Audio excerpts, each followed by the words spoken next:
What is going on, guys? Welcome to episode number 65, the finale of our Cincinnati Reds franchise.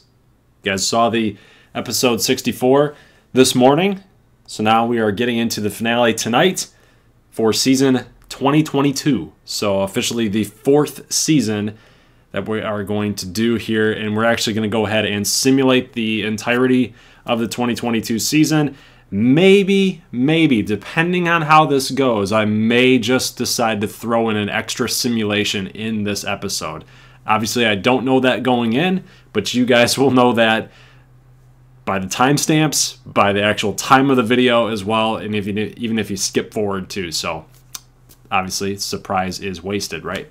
Okay, so here's the deal. So here is who made the big league club for the 2022 roster. So we got Luis Castillo at a 92. Keuchel and Carrasco both saw some regression down to 89 and 84 respectively. Tyler Mahle at a 79 and Hunter Green at a 78. So all of our pitching staff guys saw a regression, and honestly that's kind of concerning. But regardless, we got some pretty good pitching down here in Triple A, just in case we ever need to call somebody up. Jared Ambrose, a guy that we drafted in our year number 1. Very, very excited about this player. Love to see him, how he's been able to grow, being 19 years old when we drafted him. He's now a 73 overall, so he could possibly make some waves here in September. Matt Tabor down there at 23 years old, 72 overall. Chris Rodriguez, another guy that we traded for from the Angels organization in that Adam Duvall trade. Mauricio Crespo, 22 years old, 70. Ray Villalobos. These are all very positive signs. Herbert Ray, a 70. So obviously some very good things to like about what we're doing here. Jose Leclerc, an 85. Danny Norris, an 81. Finnegan, a 79. Lorenzen, 78. And Zach White being a 76. So there is your MLB relief pitching options. Andrew Miller going to be our closer for the season. Again, guys, had to call down Rowdy Reed because he does have a minor league. He doesn't have any minor league options left available to him. So hopefully we're able to bring him back. That would be nice. But you know how MLB The Show loves to do these things. Every time you decide to make roster changes at the end of spring training, it ends up reverting itself anyway, despite you saying that you want control and you have manual control over your 40-man roster. So there you go. So we have to do these things. Put Tyler White down.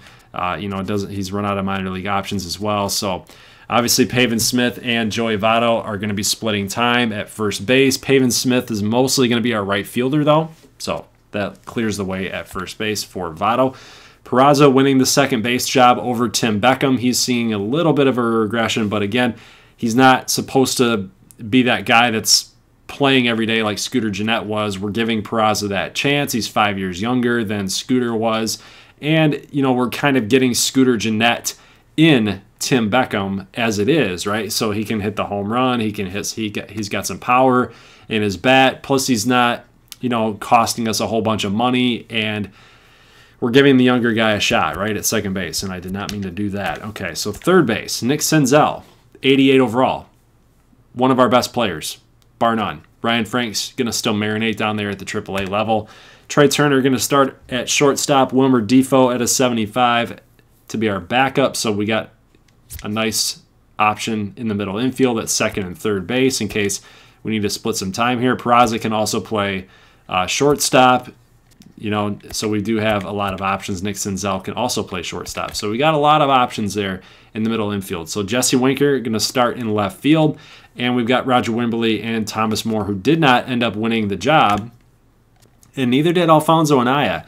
Did not hit very well in spring training for whatever reason. Taylor Trammell is obviously our center fielder to start. And in right field, Phillip Ervin is actually going to be our backup in the outfield. So the reason for this being is that he's very good defensively. He's got some solid speed. He's actually rated higher than, well, actually, no, he's not rated higher than Thomas Moore or Roger Wimberly. But I guess you could say that Wimberly technically is pretty good himself out there defensively. Batting, he's a 75 and a 64. He's a little bit better of a hitter. You might have been considering that. But, Phillip Ervin doesn't have any more minor league options either. And so now considering that we called him up to the spring training roster, well, We wanted to see what he could do. You can't call him down. So if you call him down, well, you're going to use one of his options, right? So he's going to stick up here for a little while and see what he can do. And if he just absolutely struggles, well, then you got to make your call. So that is your roster for 2022. There is the starting lineup, as you see there: Turner, Trammell, Votto, Senzel. That's weird. It kind of rhymes. Smith, Winker, Peraza, Stevenson, and Castillo. So that is your lineup against righties.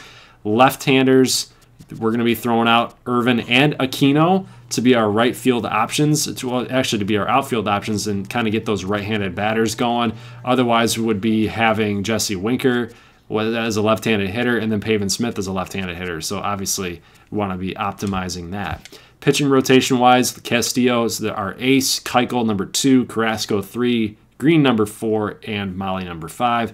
And our setup is going to basically be Lorenzen, Leclerc, and Andrew Miller. Interesting fact here, Chris Rodriguez finally made a big club appearance, so he's going to be one of our relief pitchers to start us off here. So we actually dropped off a little bit from the last time I talked to you guys this afternoon, which was in the offseason. We were actually ranked number 9. Now we're down to number 12. So our pitching is actually our strength this season, which is obviously a very good sign going into any season, really. You want to be really high up there in your pitching. Pitching always breeds good defense. So hopefully that's going to supplement that number 27 rank. Contact, number 12, 14 in power, 13 in speed. So we're kind of middle of the road right now, but I think that once the season gets going, I think that we're going to be pretty solid. So, guys, let's get right into this thing and go ahead and sim. It looks like we're playing pretty good, guys. I mean, there are some sneaky little losses in there, but, you know, at 13-9, 13-10, 14, 15-12 to end April, I mean, that's a pretty good number, if I do say so myself. Let's check out the roster and just see how everybody's doing here. So Castillo, 44 strikeouts, 13 walks with a 2-1. Gotta love that. Keuchel is struggling, though. I don't like to see that too much. Hunter Green has jumped to an 80. So he's 27 strikeouts, 14 walks. It's pretty solid. That whip's a little high, though. But, you know, when you're a flamethrower like Hunter Green is, that's probably going to happen. Carrasco pitching well, 30 strikeouts, 9 walks. It's really good. Tyler Mahle is struggling mightily, 5-4. He usually sims well, is the big thing with Tyler Mahle. So I'm actually kind of concerned that he's not playing too hot. Ryan Yarbrough pitching really well, 21 innings, 26 Ks, 6 walks, 1.2 ERA, 2.17 for Jared Ambrose. Gotta love that. Chris Rodriguez kind of struggling. Only a little bit of limited action though.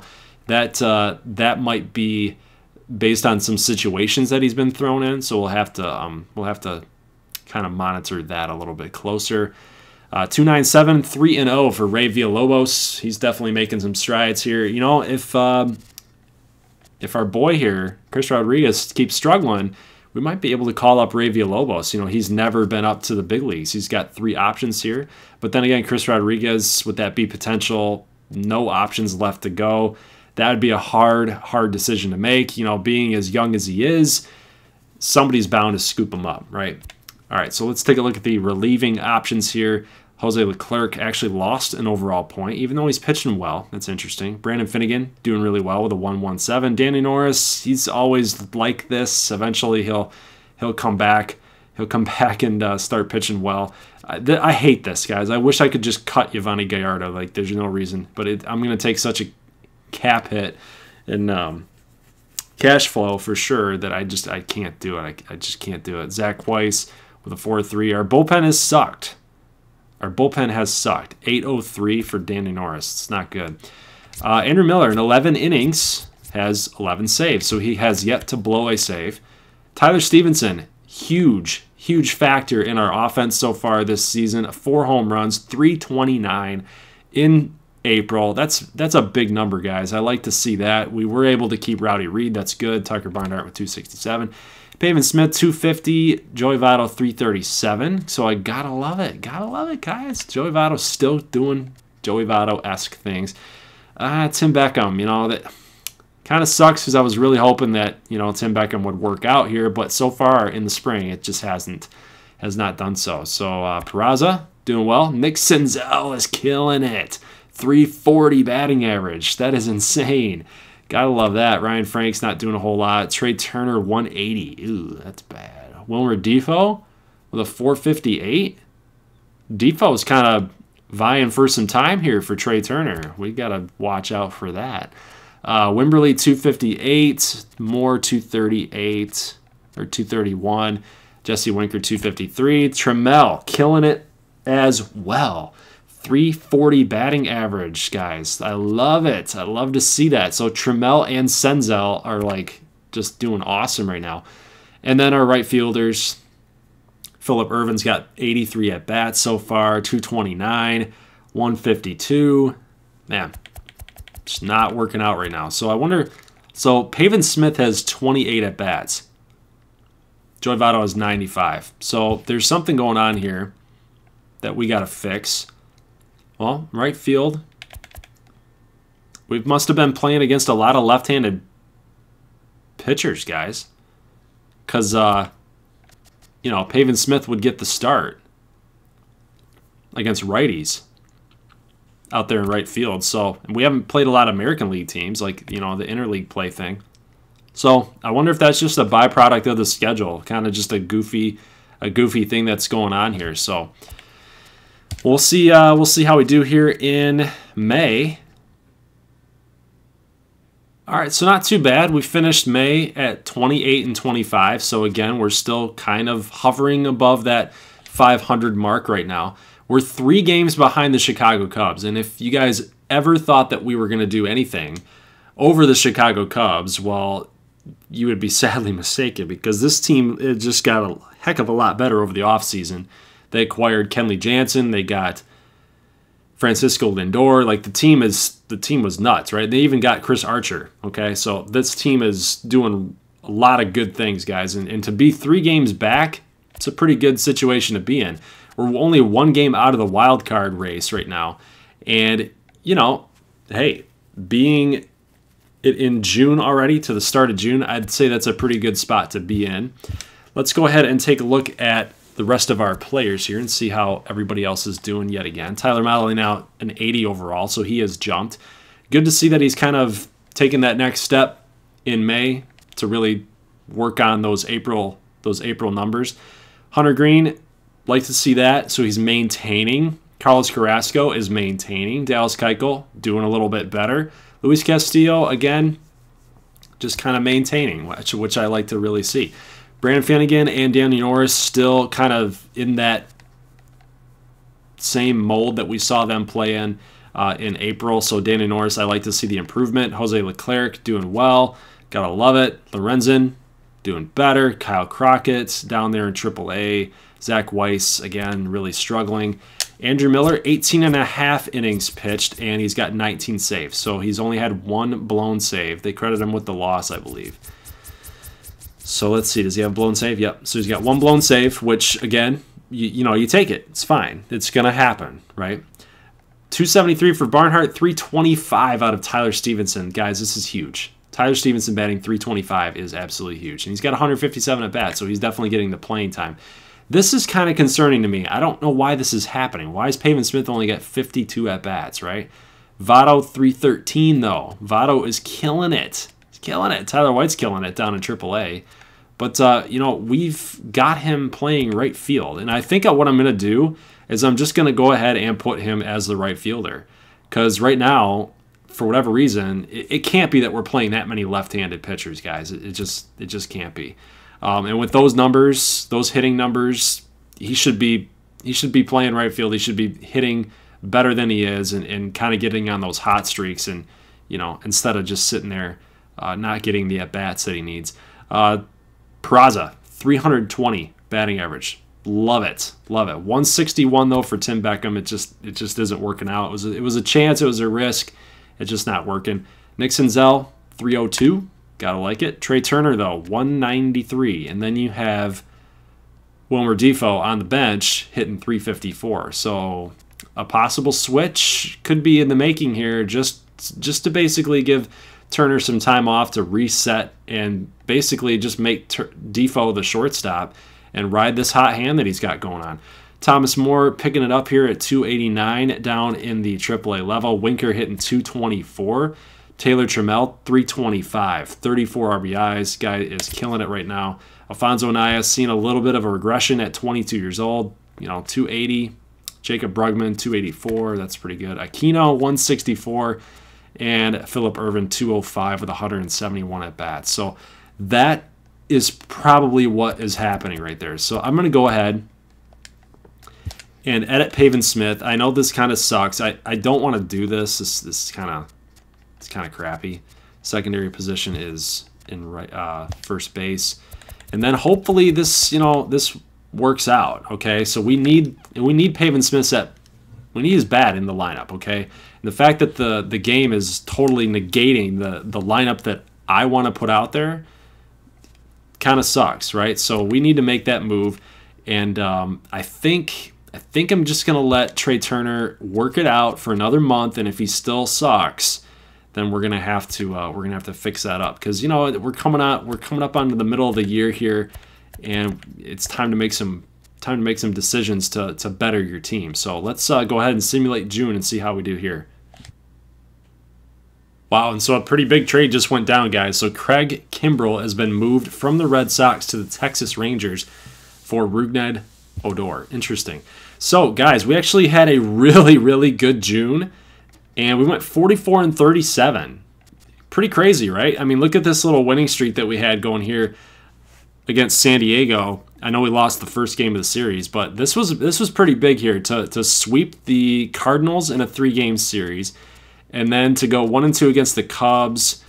Yeah, that kind of hurt, and then to lose a 3-1 series against Milwaukee kind of hurt too. But I mean, look at this. We're sitting now a game and a half behind the Chicago Cubs. That is huge for us. And looking at the wild card race, we're tied with the Giants. We're a game and a half up on the Braves, Phillies, 2 games ahead of the Rockies, Cardinals, and Mets. So it's starting to come down to the wire a little bit. So let's go ahead again and take a look at our players and see yet again just how everybody's doing here. Castillo still pitching pretty good. That win-loss record is a little bit, we want that to be a little bit better, 7-6, 6-4, 8-3 though for Carrasco. He's still killing it. He should definitely be in the All-Star race right now. Tyler Mahle at a 78, so with a 3.55. Hunter Green is having a pretty good year, man. I mean, 7-3 with 91 innings, 94 strikeouts. I like it. I love it. Jared Ambrose at a 74, so he's progressing very nicely. Yarbrough kind of falling off here a little bit. Matt Tabor at a 4.8, Villalobos at a 2.8, so he's up to a 72 overall now, which is very good. Let's see how is Chris Rodriguez performing. He is not. He is struggling mightily. So he's got a 2.04 whip, 15 Ks, 14 walks. I think it's time, guys. I think it's time to move him down and call up Ray Villalobos to be our reliever. Let's go ahead. Let's just get Ryan Yarbrough up here. And, because, I mean, look at that. 84 strikeouts, 18 walks. I mean, he's pitching decently. So let's go ahead and move him up to the MLB level. Gives us that left-handed option as well. So hopefully nobody takes a chance on Chris Rodriguez and he just flies under the radar out there in the waivers. So let's take a look at the All-Star voting here real quick. And as you guys can see here, Jose Peraza is leading the way at second base for voting for the National League. That is pretty sweet. Like to see that. Jarrell Cotton. Wow. Holy crap, man. He's having a great season. 191. Tyler Beede. Carlos Carrasco, like we said, he's definitely got to be up there. Let's see. Brandon Finnegan, yes, good. He's probably going to make the roster. Andrew Miller, though, yes, 25 strikeouts. Yeah, he needs to be up there. 29 saves right now, 28 innings. Interesting. He must have like 3 saves for an out or less, because that makes no sense. He's only had 1 blown save. Weird, right? 28 innings, 29 saves. Weird. It's very strange. Okay. Let's see. Going forward here. Catcher, Tyler Stevenson. He's probably not going to make the team, guys. He's not hitting 358. Okay, that's huge. So Wilson Contreras going off. Joey Votto hitting 315. like it, but he's not going to win it.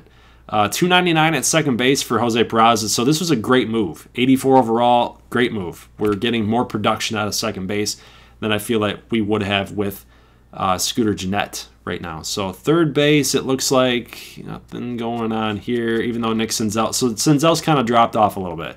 He was hitting over 310. Now he's down to 287, so he's kind of hit a little bit of a struggle bus there. Shortstop. Again, it just looks, I mean, Trey Turner's hitting 245. It's those contact numbers, guys, against lefties. I feel like that's what's really putting him down here. So, 50 contact against 80 contact, that might be the main reason here. Randal Acuna, one of my favorite players. Left field, Jesse Winker. Jesse Winker, where are you? 226 for Jesse Winker. So he's really, really struggling for whatever reason. Here, let's see, center field, Taylor Trammell. Sorry, I missed him. So he's second in center field voting. 316 with 11 home runs. Like it. He's still playing really well here.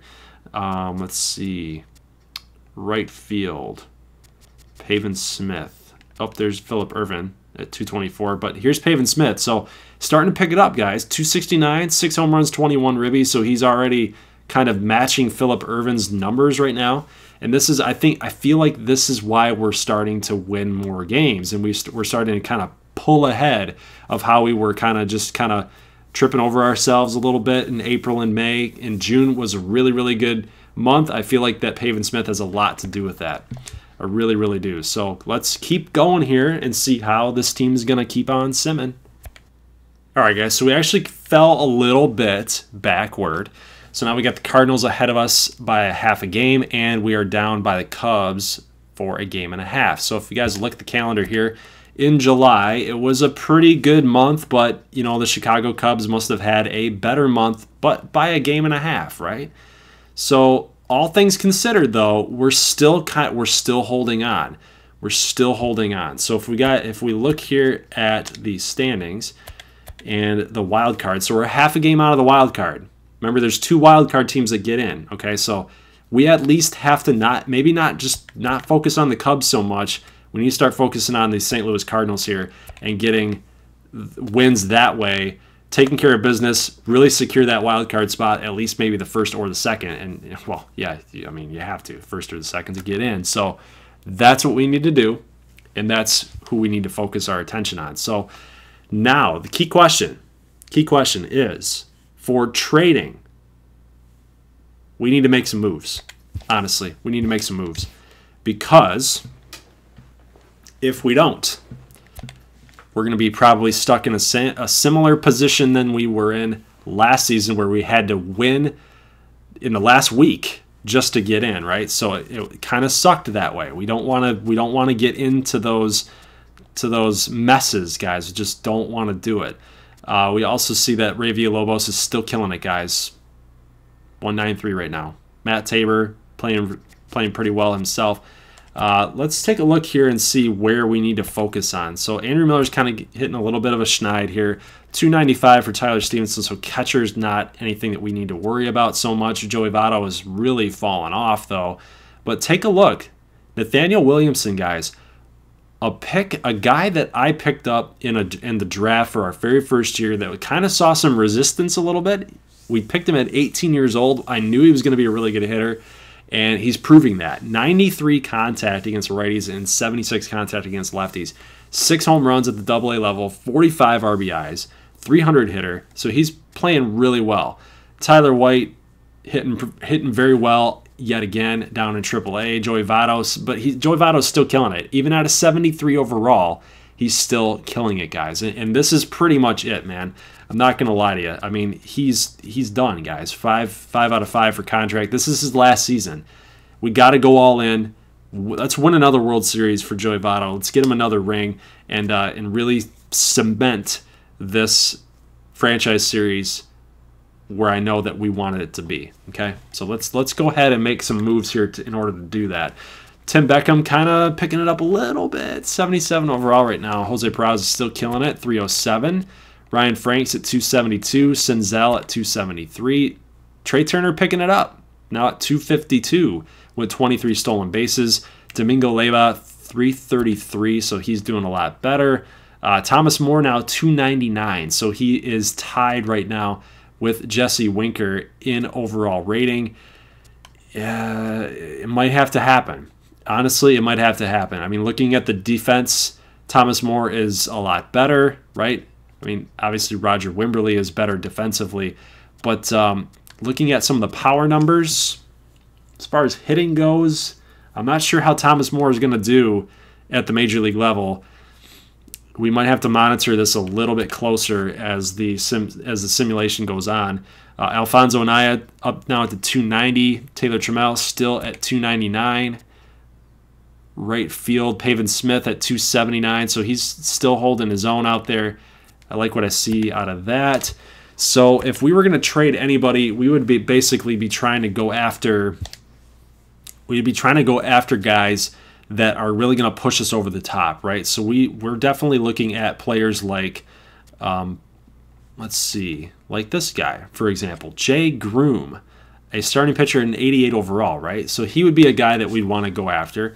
Billy Hamilton, you know, he doesn't. We could bring him back for one more run, but it doesn't do us anything. Honestly, when we really look at it, that salary at 14.9, you know, 87 overall, he'd be taking over somebody's position, and maybe it's moving Taylor Trammell out to left field and putting Billy Hamilton into center again, and really like just bringing him back and making something happen like that. Honestly, I would consider it. I honestly would consider it because, you know, when we're looking at these other players down here, it doesn't really do us a whole lot of good right now. And today is, in fact, the trading deadline. Okay, so maybe there's a move out here for Billy Hamilton. Let's go ahead and see what they are looking for. So they would only do this trade for Andrew Miller, Ryan Franks, and Carrasco. So no, they're absolutely crazy. And the reason why they can't make this trade is because of the budgetary constraints. So again, Joey Votto kind of kills in this aspect, right? And they won't even do Joey Votto for Billy Hamilton straight up, right? So obviously, looking at this offer, our cash flow just gets into the negatives, guys. We need to find somebody on this roster who's making over three. We need to compile an offer that's going to get us to positive cash flow in order to possibly make a trade here. And honestly, you know, when you're looking at it, you don't really see much, right? I mean, you'd have to get rid of like a guy like Carrasco and Keuchel, and you know, Billy Hamilton is not really worth that, considering the fact that we're trying to make a playoff push with our current pitching staff as it is right now. So it's kind of in a sucky situation, honestly. So it doesn't look like we're going to end up being able to make that type of move unless we go like Leclerc. You know, Trammell's up there, Trey Turner isn't there, and now you're looking at like Brandon Finnegan. Now we're close, right? Leclerc, Turner, and Finnegan for Billy Hamilton hurts. That really hurts. So unfortunately, it's not going to happen, and it's strictly because of the payroll situation. But if there is any move that we could possibly make, we got to find somebody that's within that cash flow. So I'm going to go ahead and I'm going to look and see if there's anybody out here as far as outfielders go that can possibly help us for our playoff run. All right, guys, so kind of a goofy, really kind of a weird trade right here. So we're going to actually get down to 0 in our cash flow. Might as well go all out, right? We're going to try to acquire Randal Grichuk. Now, if you guys don't really know who Randal Grichuk is, it's a guy who's going to hit a lot of home runs. But the batting average is not going to be there. Okay, so what I'm looking to do is I'm looking to get another Charlie Culberson type. And if you guys remember when we acquired Charlie Culberson via free agency as kind of like a bench option, that's really what Randal Grichuk is going to bring to this team. I mean, look at the power numbers right there, 77 and 78 against righties and lefties. The contact number is not so great. But again, it's going to help us with our right field situation with Pavin Smith kind of being that overall good type of hitter. Phillip Ervin just really has not cut it. so far this season. I mean, 8 home runs, 35 ribbies, 216. It's just not working out, man. It's just not working out. Now, Aristides Aquino, again, he's got the numbers, guys. He's got those power numbers, but look at those contact numbers, right? Hasn't worked out. As a 79 overall. So we need another outfielder as far as our depth goes to kind of help us out here, because there is no power in this outfield right now.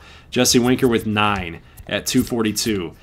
13 home runs for Taylor Trammell, right? And Aristides Aquino with 4, Pavin Smith with 9. It just hasn't been working, right? So Randal Grichuk needs to be on this squad. And honestly, I looked everywhere to try to find a outfielder that could give us those power type of numbers.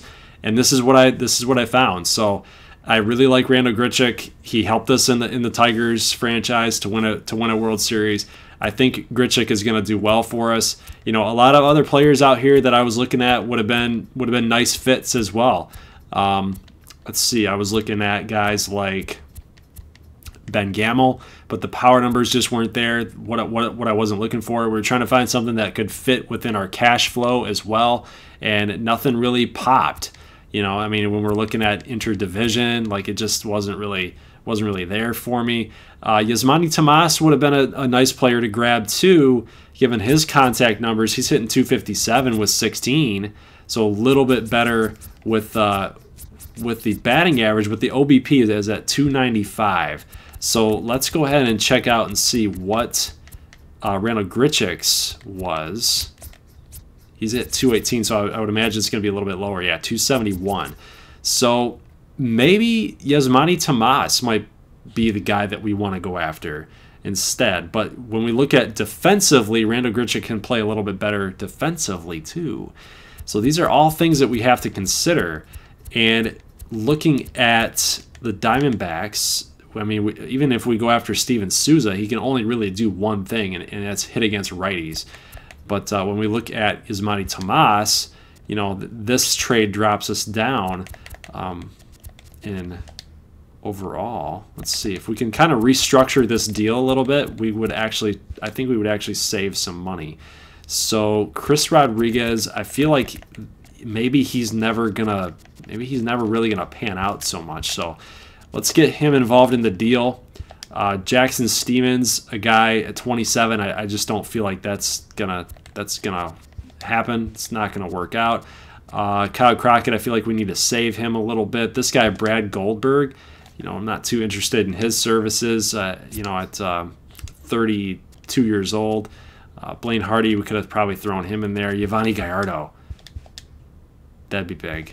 Okay, so they're interested in making that deal. Okay, so maybe this is the move we make, right? 64 power, 72 power.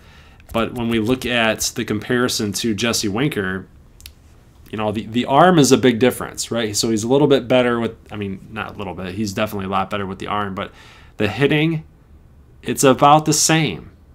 It's about the same. So it's almost like, what are you really gaining? You know, what are you really gaining with this move? And he's an 80 overall. I know we kind of did a little bit of back and forth here, but I think Randal Grichuk is probably the guy that, you know, I want to go after. And this is just a gut. This is just a gut type of feel, guys. I don't really have anything else to back that up.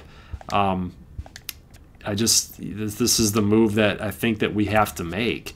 And as sucky as it is to really look at this and think that, you know, we're gonna be sitting here at zero cash flow, this is the move, man. This is the move. I think Randal Grichuk can help us out, and there you go. So Randal Grichuk is a Cincinnati Red, and we're gonna try to make this work. So in the corresponding move, we had to move Phillip Ervin down. Now that we acquired Randal Grichuk, it just kind of makes sense to me. Yeah, I mean, guys, look, 16 home runs.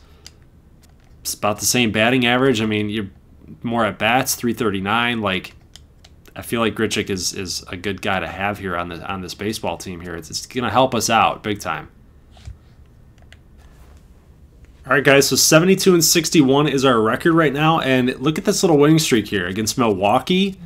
2 games there, 2 games here to start with Philly. Yeah, it's sweet, right? 3. That's a 5-game winning streak.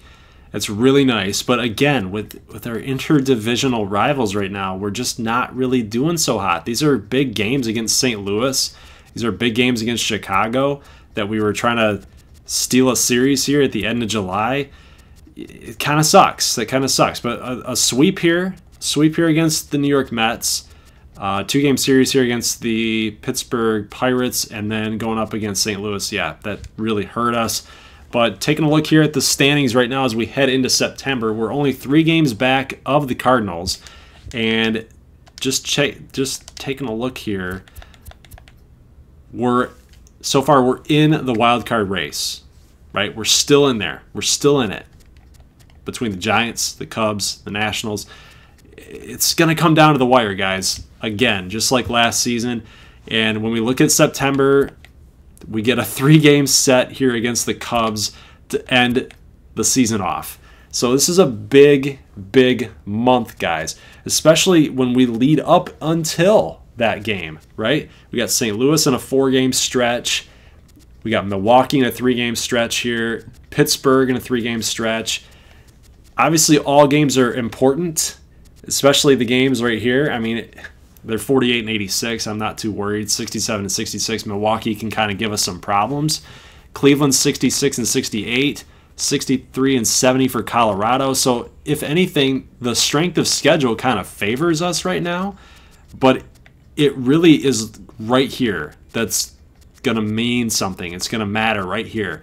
So, let's sim in September. And let's pray, let's cross our fingers that this is all going to work out. All right, guys, so as we finish off the last 2 games of the year, we're up on the Cubs by 2 games, right? We're up on the Braves by 3 games. So all things considered, it looks like we're in. No matter if we lose these 2 games against the Cubs, it looks like we are in the playoffs. And just taking a look here at the wild card race here. Yeah, I mean, if we lose those 2 games, I guess there's a tie. Let's hope that that doesn't happen yet again. And so there you go. So we ended up winning.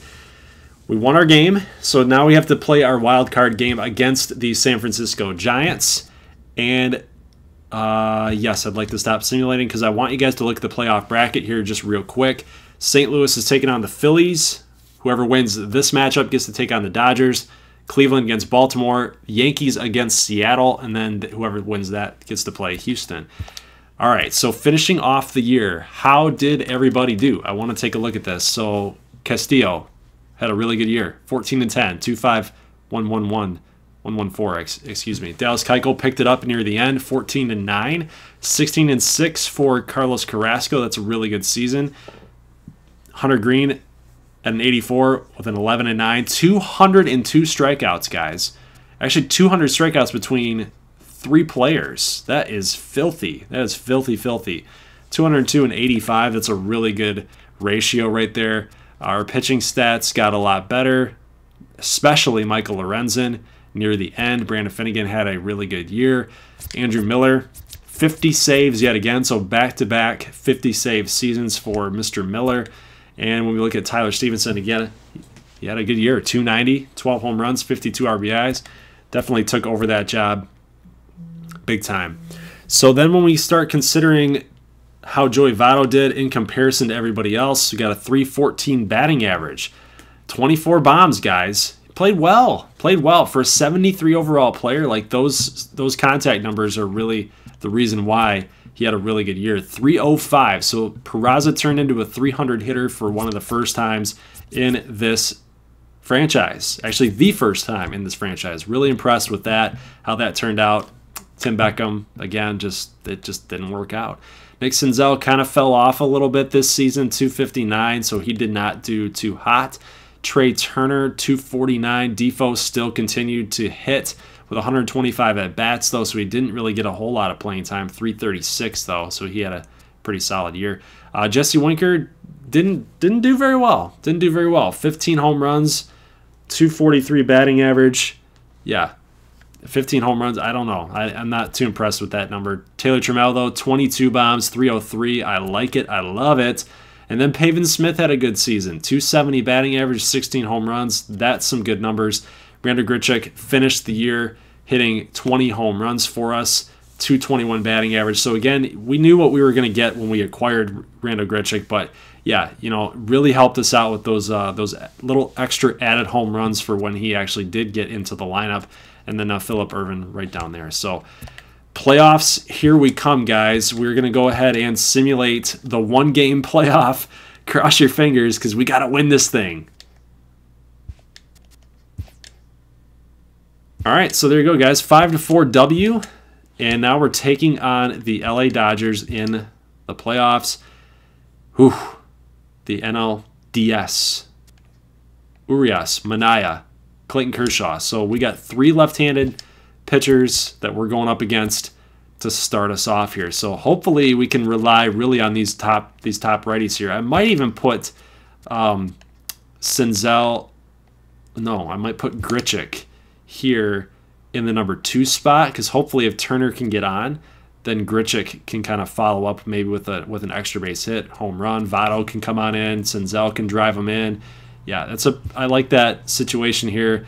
I don't so much like that with, well, I mean, Peraza with this 300 hitter. I know that it's not optimal for run producing, but yeah, I mean, you don't want to be too weak at the top. So I like Grichuk at that number 2. So let's see.